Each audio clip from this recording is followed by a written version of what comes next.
Viva Las Vegas, really? Oh! Y'all hear this?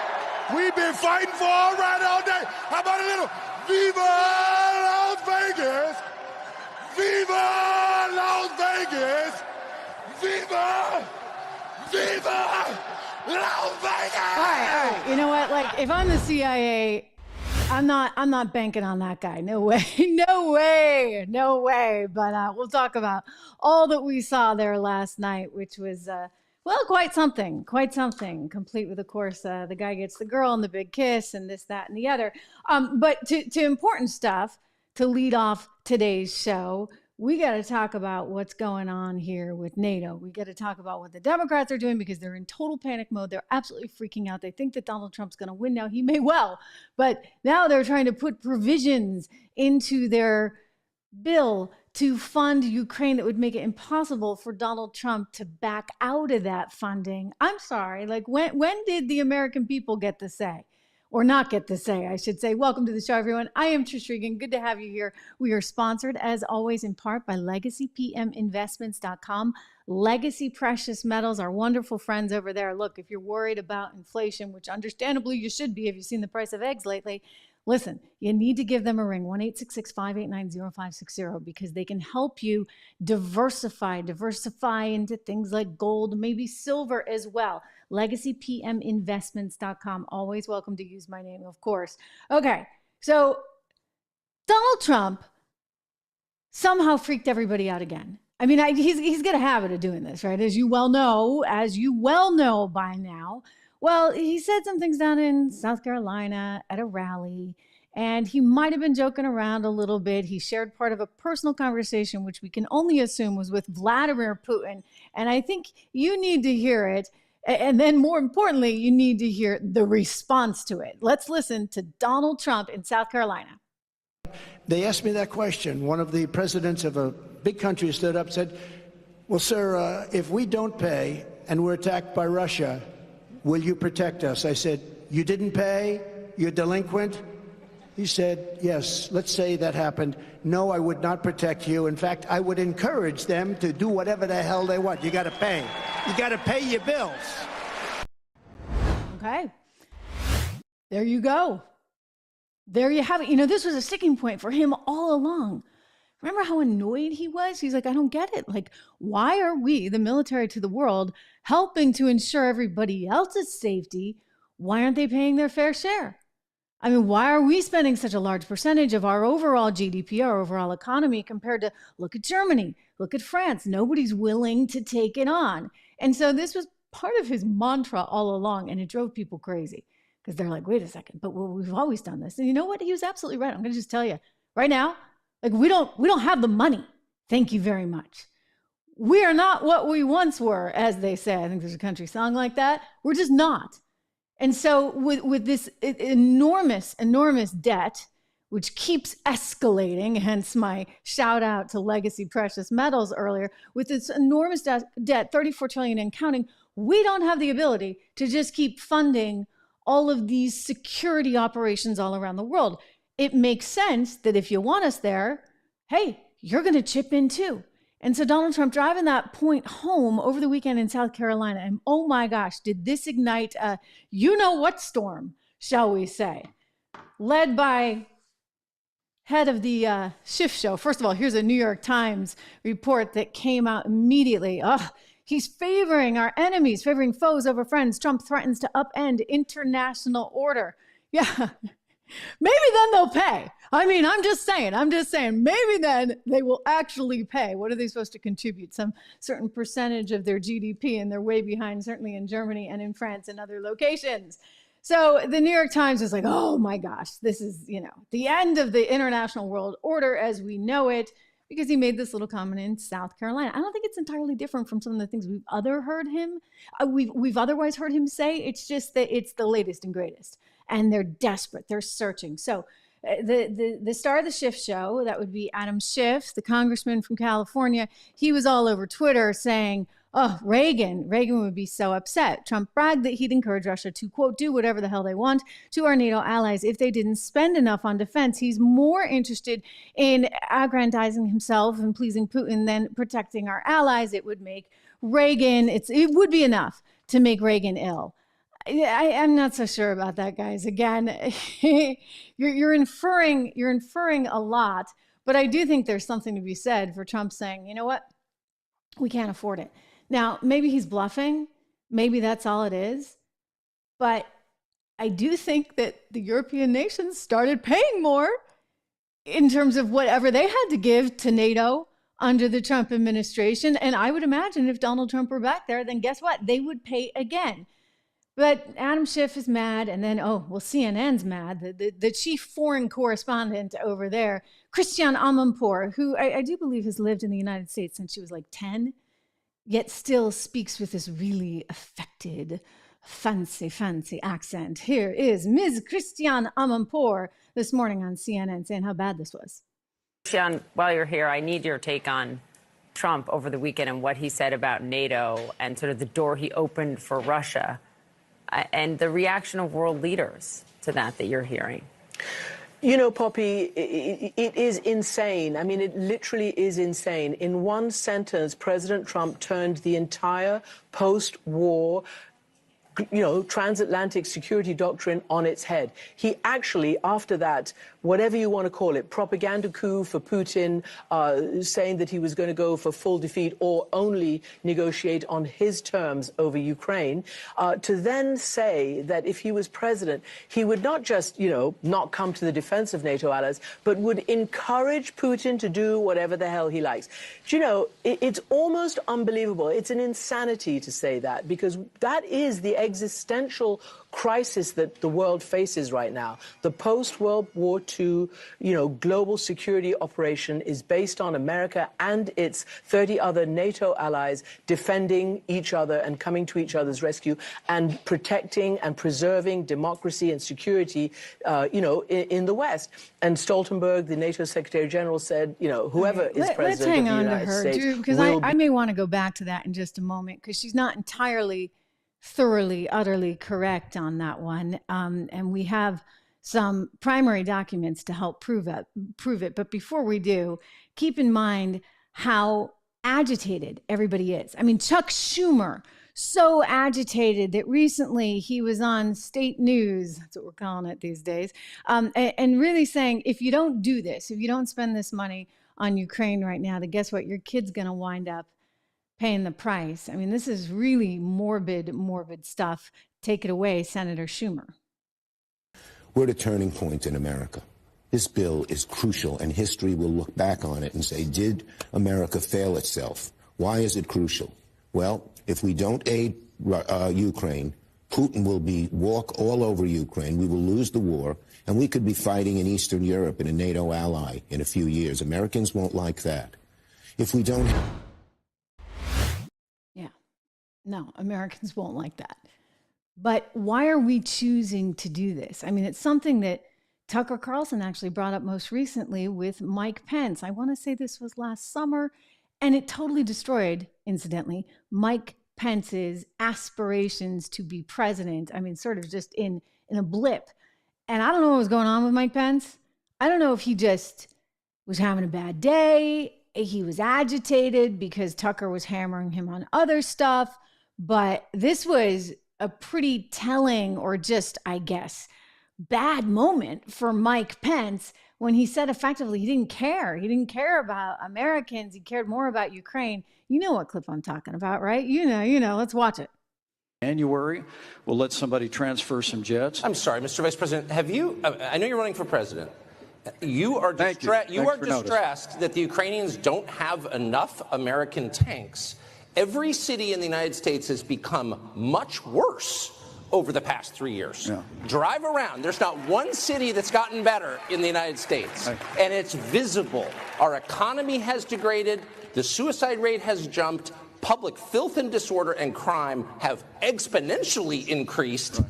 And yet your concern is that the Ukrainians, a country most people can't find on a map, who've received tens of billions of U.S. tax dollars, don't have enough tanks. Right. I think it's a fair question to ask, like, where's the concern for the United States in that? Well, it's not my concern.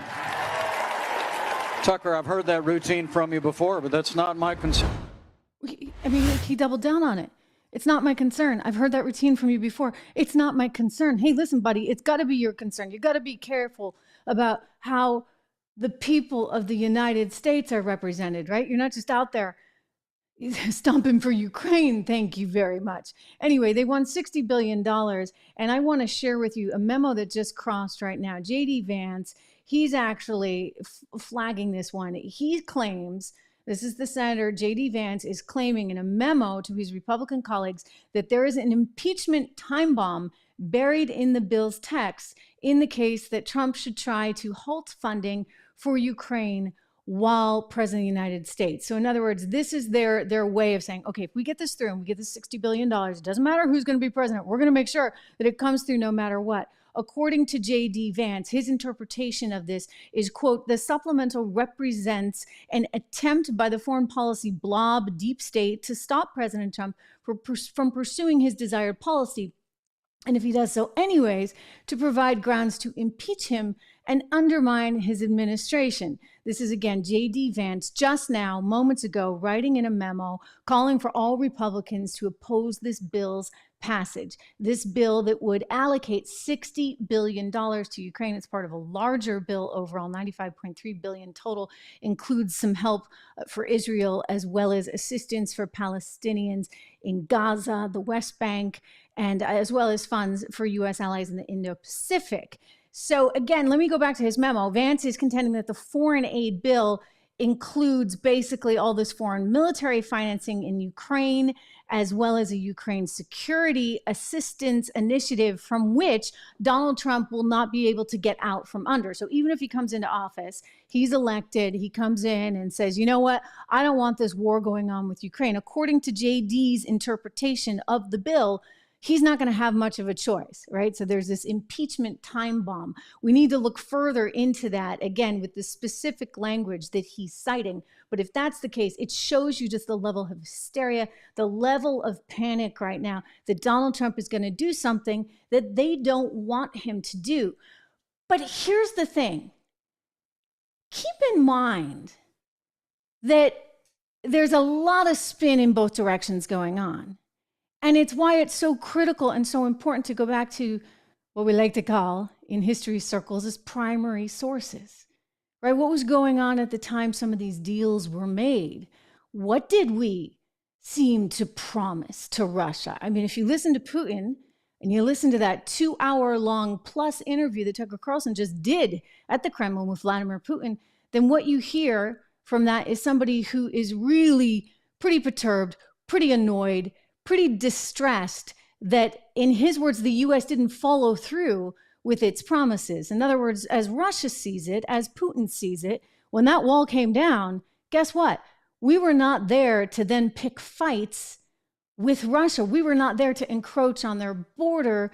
Ukraine was going to be this territory that we didn't actually infringe upon, right? With NATO, it would be like if the Chinese suddenly showed up in Mexico, which, by the way, I kind of think they've been doing, just saying. We have our Monroe Doctrine, which is supposed to mean that we take precedence, right, in our own hemisphere. Well, Russia felt the same way. And what's fascinating is I went back and I looked. So, you know, for the political scientists out there, George Kennan was kind of an architect and diplomat, if you would, of all of this going on during the Cold War and helped to negotiate the wall coming down. So there was a piece in 1998 written by none other than Tom Friedman, who I don't know as he would actually say some of these things today, but he actually was pretty harsh on some of the efforts to encroach upon Russia's border back then.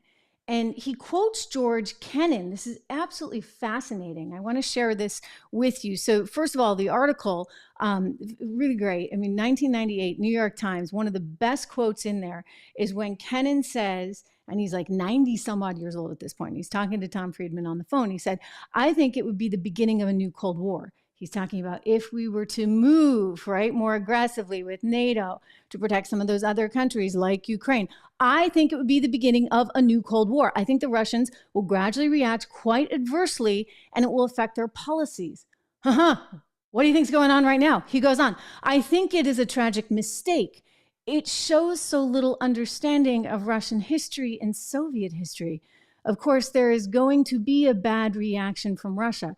So George Kennan started in the State Department in the late 1920s, all right? That just gives you some perspective of his depth of knowledge, and this was sort of his expertise, Eastern Europe. Let's quote a little bit more from this article because, again, it's pretty amazing to see.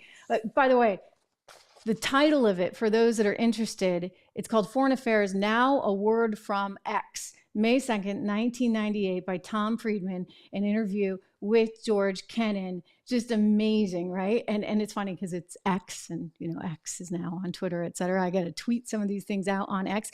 It goes on here with Kennan telling Friedman, and Russia's democracy is as far advanced, if not farther, as any of these countries we've just signed up to defend from Russia. He's talking about all those Eastern Bloc countries, right? He's like, wait a second, we're signing up to defend all these guys, and that's going to really irritate Russia.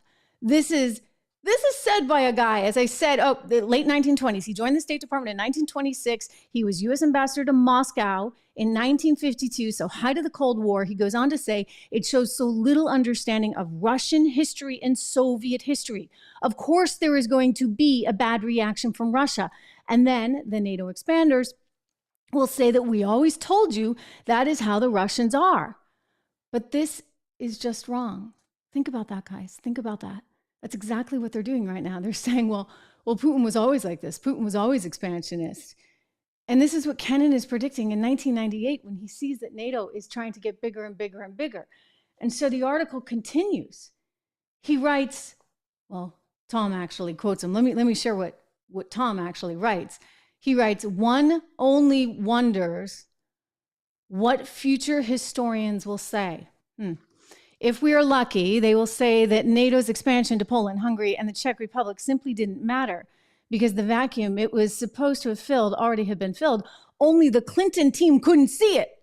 This is Bill Clinton, right? They will say that the forces of globalization integrating Europe, coupled with the new arms control agreements, proved to be so powerful that Russia, despite NATO expansion, moved ahead with democratization and westernization and was gradually drawn into the loosely unified Europe.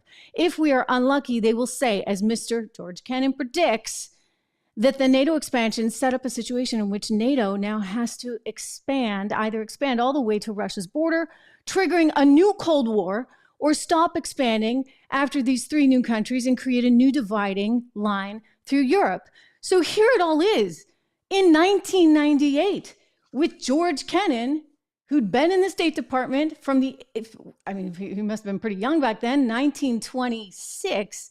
He's 94 years old. He's speaking to the New York Times columnist Tom Friedman. And it's just really amazing. He's predicting the new Cold War and then predicting something even worse. Let's continue on. He writes, Tom Friedman does, but there is one thing future historians will surely remark upon, and that is the utter poverty of imagination that characterized U.S. foreign policy in the late 1990s. They will note that one of the seminal events in this century took place between 1989 and 1992. 1989 and 1992, the collapse of the Soviet Empire, which had the capability, imperial intentions, and ideology to truly threaten the entire free world. Thanks to Western resolve and the courage of Russian Democrats, that Soviet empire collapsed without a shot, spawning a democratic Russia, setting free the former Soviet republics, and leading to unprecedented arms control agreements with the US. And what was America's response? It was to expand the NATO Cold War alliance against Russia and bring it closer to Russia's borders. What? Because we couldn't live without a Cold War? Do we just have to have that? Because, hey, that's a lot of money, a lot of ka-ching going back and forth. When you have something like the Cold War, what are you going to do? Like the bottom falls out from under, right? All those, I'm just saying it's very interesting because they're trying to tell you right now that no, this was never, ever, ever, ever promised. In fact, if you do a Google search, as I did, and you try and figure out, did we, the United States, promise Russia that we would not encroach with NATO on its borders? something which I can remember like learning about in real time. and now it's like they gaslight you, because when you go and search it on the internet, Harvard comes up, Brookings comes up, these fact checks come up. They're like, no, we never promised this. So I said, all right, I'm going back to the primary sources.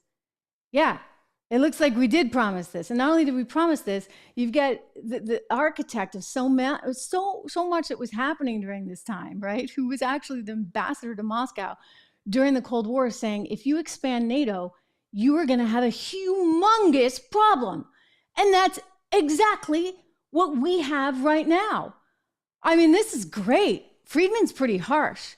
He writes, what was America's response? It was to expand the NATO Cold War alliance against Russia and bring it closer to Russia's borders. Yes, tell your children and your children's children that if you lived in the age of Bill Clinton and William Cohen and the age of Madeleine Albright and Sandy Berger, the age of Trent Lott and Joe Lieberman, and you were too present at the creation of the post-Cold War order, when these foreign policy titans put their heads together and produced a mouse. We are in the age of midgets, he writes. The only good news is that we got here in one piece because there was another age, one of great statesmen who had both imagination and courage, which clearly we don't have right now. And we're trying to sort of rewrite history in the process. And you say to yourself, why? Why? Is it that important that we just have an enemy, a foe out there to keep the whole spigot going and operational? You wonder. I mean, here's Putin trying. He doesn't plead his case very well, which, by the way, Tucker totally admits to. He's like, I kind of expected him to be a little bit more forthcoming and lay it out. He did lay out a lot of history, like 800 years worth of history, but it's clear he really feels as though those territories should be Russia, and he does feel as though his borders were encroached upon. And if you listen to what actually was going down at the time, it certainly seems that way. But let's listen to Putin. At a meeting here in the Kremlin with the outgoing President Bill Clinton, right here in the next room, I said to him, I asked him, Bill, do you think if Russia asked to join NATO, do you think it would happen? Suddenly he said, it's interesting. I think so. But in the evening, when we met for dinner, he said, I've talked to my team. No, it's not possible now.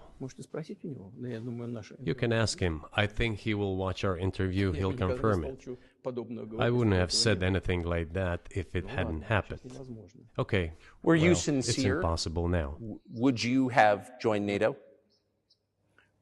Look, I asked the question, is it possible or not? And the answer I got was no. If I was insincere in my desire to find out what the leadership position was... But if he had said yes, would you have joined NATO? If he had said yes, the process of rapprochement would have commenced, and eventually it might have happened if we had seen some sincere wish on the other side of our partners. But apparently there was no sincere wish. There really wasn't, because there were a lot of other forces at play. And this is, when we start getting worried about the system that exists, the system that is already in place, and you just elect somebody who kind of comes in as a figurehead every 4 years, well, that's what Americans start to worry about. Look, I'm just going to tell you, there was definitely some kind of, it may not have been in writing, but there was some kind of consensus and agreement that we were not going to move forward towards Russia's borders. And for whatever reason, we decided that no, we needed to have more and more of these former European, Eastern European countries in NATO, and we were going to defend them. But defend them against what exactly? And that's what you kind of need to get at, because, hey, I mean, here he is saying he would have joined with the supposed foes. Putin would have joined NATO. I mean, well then what do you got going on, right? Then what does NATO exist for, so to speak? So they for whatever reason, have encouraged this tension. And now that somebody is on the journalist stage trying to diffuse some of this tension, I don't know, is Tucker's necessarily trying per se to diffuse it, but he's at least trying to get some of the information out, because Putin is saying effectively that he would be willing under certain circumstances to end this war right now. And Tucker's getting that message out, but everybody's really, really angry about it. I mean, I look at it, I've told you guys this before, as a journalist and say, but we need more information. We need all the information we can get. If he's going to sit down for 2 hours with Vladimir Putin, I'll take it. I know that Vlad's got his spin. I know that Joe's got his spin. I know Trump's got his spin. I know everybody has their spin, right? Like, we're all adults here. We can digest it, understanding the narrative that they're trying to pitch. But the idea that you're going to somehow hold that narrative from us, well, then I consider that pretty problematic. Highly, highly problematic. But, hey, who am I? I'm just another one of Tucker's former colleagues. Didn't always see eye to eye with him, still don't always see eye to eye with him. But again, as a journalist, as somebody who's hungry for information, this was absolutely the right call and the right thing to do. But don't tell that to CNN or our former colleague, Chris Wallace. My gosh, he's having an absolute fit because Tucker got the interview and not him. I mean, I don't know. I mean, again, if you're just interested in information, you ought to be able to say, okay, so what? Like there's a bias there, just like, Chris, when you sit down with Joe Biden, there's a bias there too. Just saying. So here he is. Listen to his little spiel going off on his former Fox colleague right here. Tucker Carlson showed up in Moscow this week to interview Vladimir Putin. It turned out to be anything but an interview. Putin droned on for 2 hours and 7 minutes while Tucker sat there like an eager puppy. Occasionally, but rarely, he got in a question, like this one about the power of the deep state in Washington. It sounds like you're describing a system that's not run by the people who are elected in your telling. That's right. That's right. But more telling than what Tucker asked is what he didn't ask. Nothing about why Putin invaded a sovereign country. Nothing about targeting civilians. Nothing about Russian war crimes. A reporter can ask Putin a tough question if he wants a real interview. Why is it that so many of the people that oppose Vladimir Putin end up dead or close to it? But apparently, that's not why Tucker went to Moscow. During the Cold War, gullible Westerners who spread Soviet propaganda were dismissed as useful idiots. But calling Tucker that is unfair to useful idiots. No, he's made a cynical decision to chase MAGA's affection for dictators. And what better way to cash in than Putin's Kremlin? Wow. Ouch. Gave himself a little pat on the back for his interview with Vladimir Putin back in 2018. I can't help but think that this was a little bit motivated by his own ego because, again, let's get back to this. In the spirit of all the information we can get, shouldn't we want it? Shouldn't we hear it? Shouldn't we hear everybody out and understand the bias from which they come from and leave it up to the American people and other journalists and other commentators to look at this with a cold eye and say, okay, this is what I think, this is what I don't think. But no, apparently some of these journalists don't think that you're smart enough. You're not smart enough to look at that and be able to figure out what's what. They think that you're not smart enough to go and seek out all sides, that you're just going to be spoon-fed whatever Tucker Carlson tries to spoon-feed you. And by the way, he didn't really spoon-feed. If you watch his entire thing, including the clip after, we have it, by the way, behind the scenes. If you watch that, he makes it very clear. He's not trying to, stump for Putin in any way, but he is trying to get information out there. I thought about it myself and I thought, okay, well, are my own biases clouding this in some way, shape, or form? And I thought, well, if MSNBC sat down with the Ayatollah, how would I feel about that? I mean, I wouldn't love it, right? But simultaneously, as a journalist, I would say, okay, it's important that we hear from everyone. And I may not like that side. I may not agree with that side, but I'm not going to allow my biases to interfere with what actually may be the truth. And by the way, not saying that I would agree with anything that other side is saying at all, but don't we have the right to hear it? That's really fundamentally the issue here. Well, Tucker Carlson, he has a few things to say about Chris Wallace, and it kind of it goes for the jugular. Let me play this for you, because Trump brought Chris Wallace up in an interview with Tucker, and Tucker had some choice words to describe Mr. Wallace.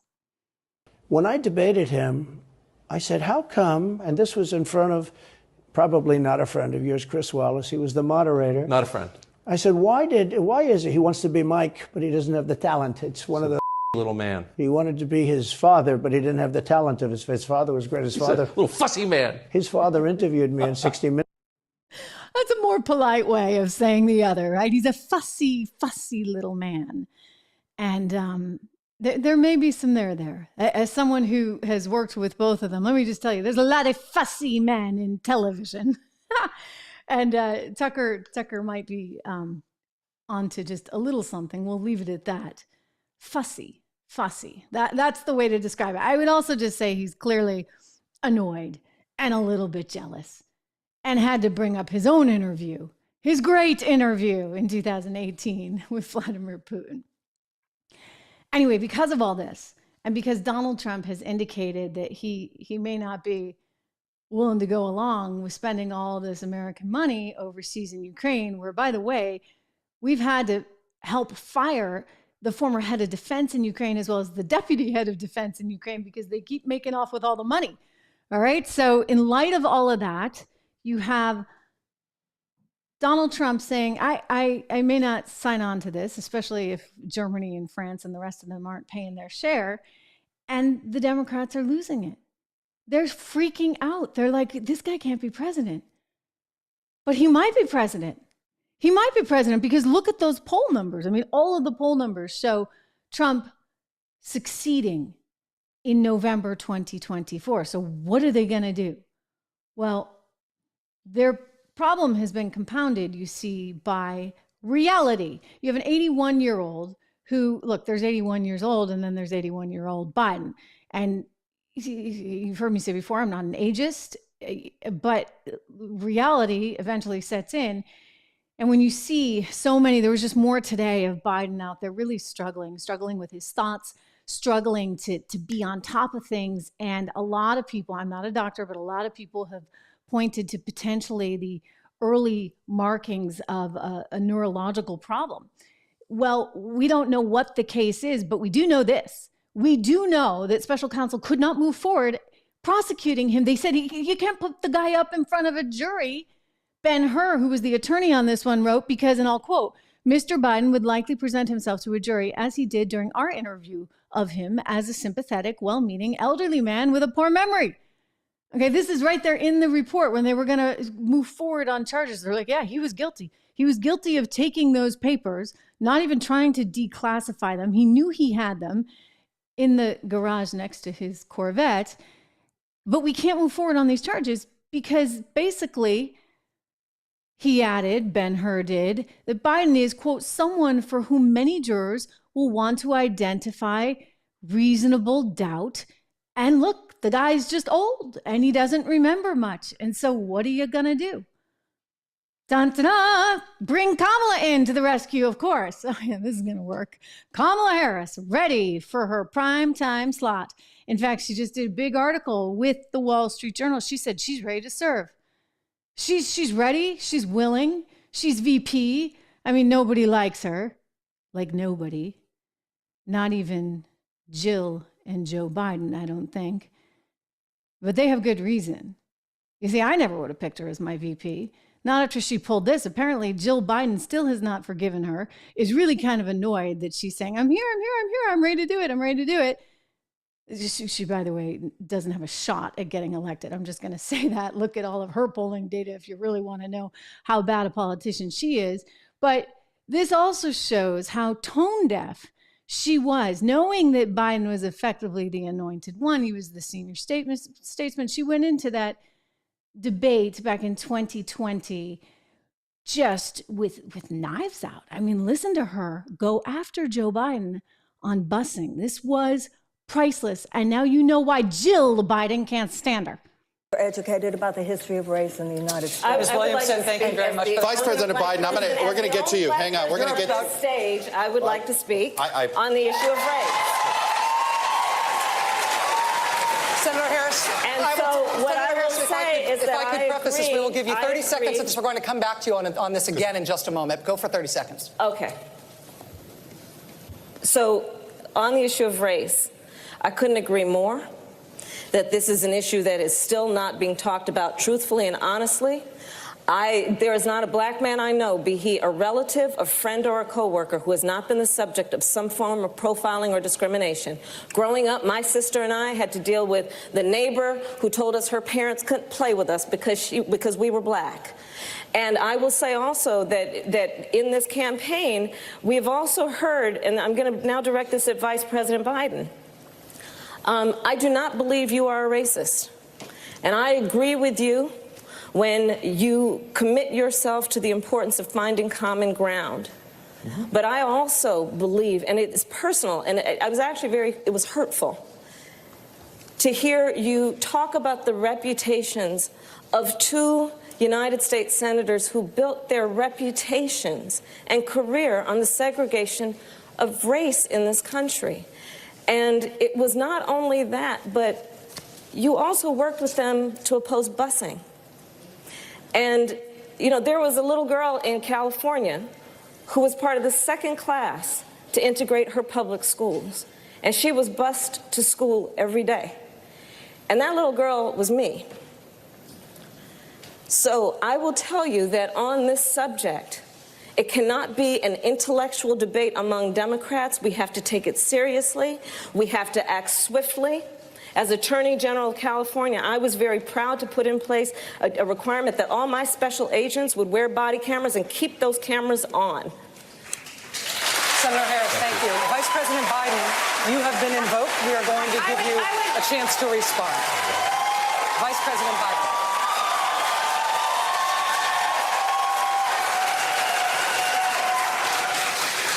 It's a mischaracterization of my position across the board. I did not praise racist. That is not true, number one. Number two, if we want to have this campaign litigated on who supports civil rights and whether I did or not, I'm happy to do that. I was a public defender. I didn't become a prosecutor. I came out and I left a good law firm to become a public defender when in fact my city was in flames because of the assassination of Dr. King. Number one. Number two, as the Vice President of the United States, I work with a man who, in fact, we worked very hard to see to it. I'm not going to bore you with the whole shebang, but the point being that they had this mashup and they don't really get along. Okay. And Jill Biden, the president's wife, has never forgiven Kamala for that. I'm still stunned that he chose her to be the VP. I mean, that's, you know, that shows her true colors. And then you got this problem that, you know, she can't string a sentence together. How much word salad have we heard out of Kamala Harris?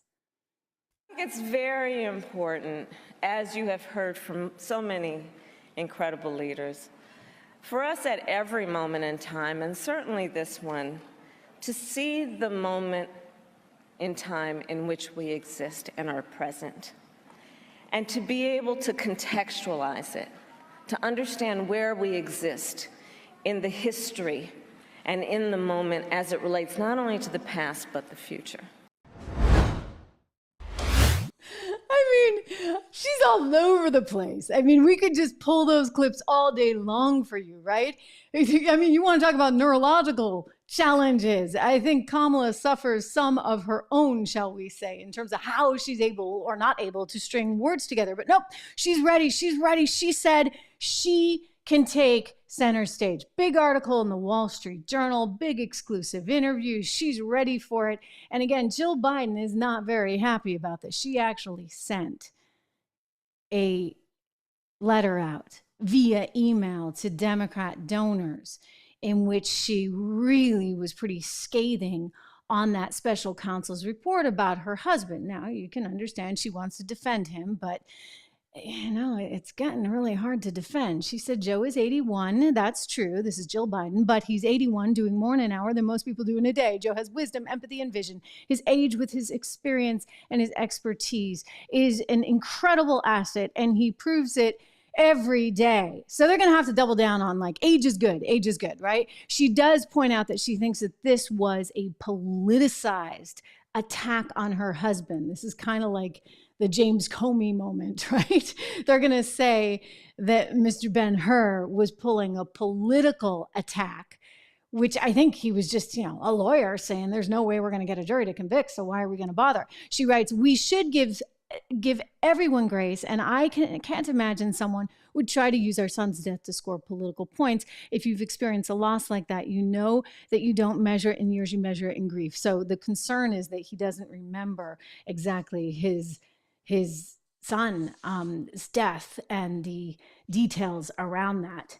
So look, they can try putting Kamala up. Good luck. I don't know what they're going to do. I really don't know what they're going to do. I think it's going to be harder than you think to get rid of Joe.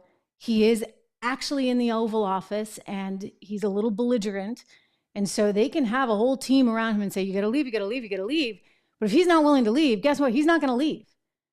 And you're just going to damage yourself further, the Democrat Party, if they start attacking him in hopes that he will walk out. I mean, if he's getting to that sort of ornery 81-year-old position where he's worked his entire life to be where he is, he's not going to just let it go, especially given his disposition, who he is, and maybe who he is right now, who he's been in the past, who he is now.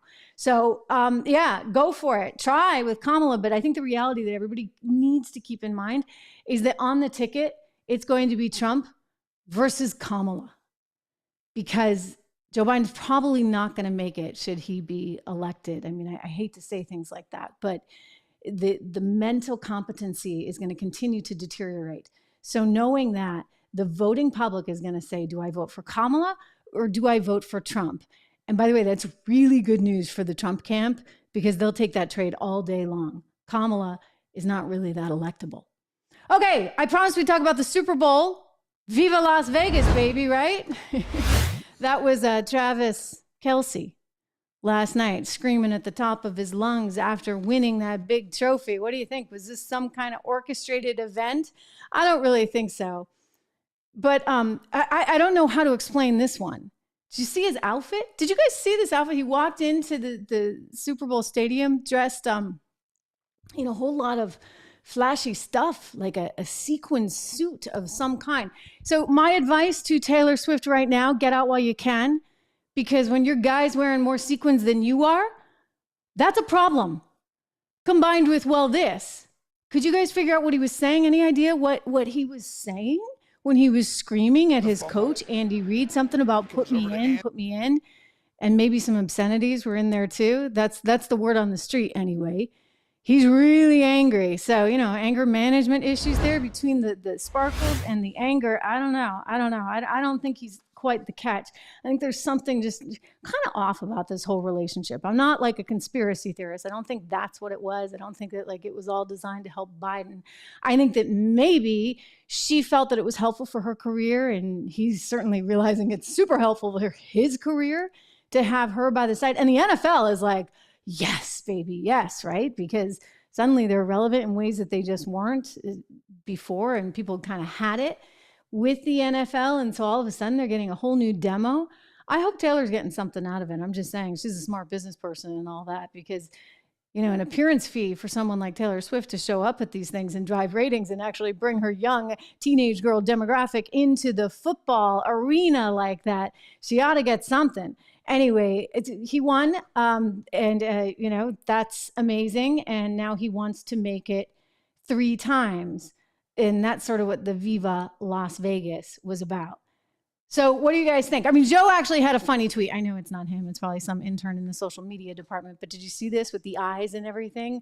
The eyes, it's exactly how we planned it. Do we have that, Drew?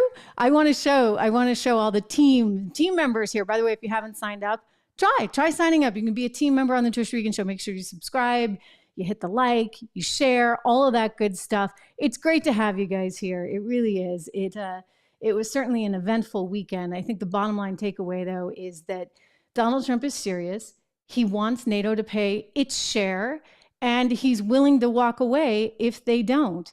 This could hopefully bring some peace to the world. There we go. Just like we drew it up, and we'll leave it there. Great to see you all. Leslie, everybody, great to see you all. So many regulars now in our team and in our crew. We're going to continue the conversation live on the air tomorrow. I'll see you then.